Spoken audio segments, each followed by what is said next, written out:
இப்போ ஒரு வீக் முன்னாடி என் கசின் என்ன பண்ணான்னு சொன்னா நீங்க நம்ப மாட்டீங்க. அவன் மெசேஜ் பண்ணி சொல்றான், அண்ணா இவனை செஸ் மேட்ச்ல நீங்க போடணும், அதை நான் பார்க்கணுமா. ஆடியன்ஸ் நம்பாதீங்க நம்பாதீங்க, கண்டென்ட்டுக்காக ஏதோ சொல்றான். எனக்கு தெரியும் நீங்க நம்ப மாட்டீங்கன்னு. நீங்க பாருங்க, ப்ரூஃபோட பேசுறேன், நீங்க பாருங்க. பாத்தீங்களா? ஸோ என்னாச்சுன்னா, ஒரு நாள் இவனும் என் கசினும் அவன் ஃப்ரெண்டும் செஸ் மேட்ச் ப்ளே பண்ணிட்டு இருந்தாங்க. அந்த பையன் என் கசினை கேவலமா தோக்கடிச்சிட்டான். இது என்ன அவங்க புது விஷயமா தோக்குறது? சூப்பரா சொன்ன கிளாவே. சோ தோத்த கான்ல என் கசின் எனக்கு மெசேஜ் பண்றான், அண்ணா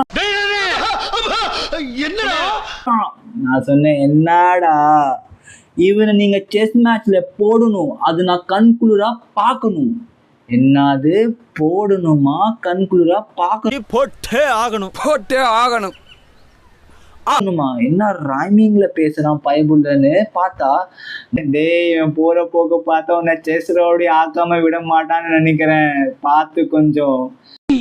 ஆளை பார்த்தா டம்மி பீஸா இருக்க, பயங்கரமான ஆளா இருக்கேடா.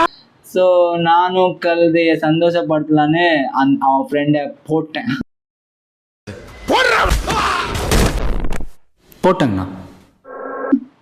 ஸோ அது அவன் chess.comல என் கசின் லைவாக பார்த்துட்டு இருக்கிறான். ஸோ நீங்கள் ஃப்ரெண்ட்ஸாக இருந்தால் chess.comல லைவ் மேட்ச் நீங்கள் பார்க்க முடியும். ஸோ அதை பார்த்து சந்தோஷமா இருக்கிறான் பயபுள்ள. அண்ட் இதெல்லாம் நீங்கள் கெஸ் பண்ணீங்க எத்தனை மணிக்கு நடந்துருக்குன்னு. நைட்டு 12 மணிக்கு அரை தூக்கத்தில் அவனை நான் ப்ளே பண்ணிட்டு இருந்தேன் chess.comல. டே இதே சாக்கத்துல நீ ஒரு அரை தூக்கத்துல கூட வின் பண்ண முடியும்னு காட்ட பாத்தியா?